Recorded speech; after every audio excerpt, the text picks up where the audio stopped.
ক্যারিয়ারের নতুন এক অধ্যায় শুরু করলেন জাতীয় দলের ফুটবলার কাজেম শাহ। হামজা শমীদের বদৌলতে বদলে গেছে পুরো দেশের ফুটবলের দৃশ্যপট। তাই কর্পোরেট প্রতিষ্ঠানগুলোর আগ্রহ বাড়ছে ফুটবলারদের দিকে। সেই স্রোতে এবার হামজার পর ব্র্যান্ড অ্যাম্বাসেডর হিসেবে পরিচিতি পেলেন কাজেম শাহ। দেশীয় একটি ইলেকট্রোলাইট ড্রিঙ্কস কোম্পানির সঙ্গে 2 বছরের চুক্তিবদ্ধ হয়েছেন এই ফুটবলার।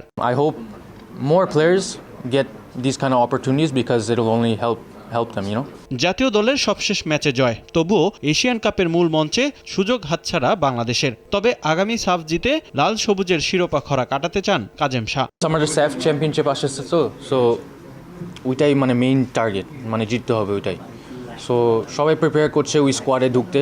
বাংলাদেশে তুমি জিতলে তাহলে তো পুরো উপরে নিয়ে যায়, বুঝলে না, আর হারলে পুরো নিচে নিয়ে নেয়। But you have to maintain balance, মানে প্লেয়ার এটাই চ্যালেঞ্জ তোমার জন্য, always maintain your balance.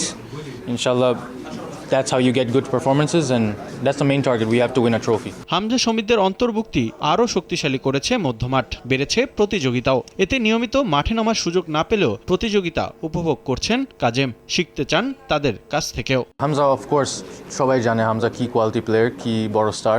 So okay ওর সাথে ড্রেসিং রুম শেয়ার করতে, পিচ শেয়ার করতে আমার জন্য অনেক ভালো experience, because I learn from him and everyone learns from him, honestly.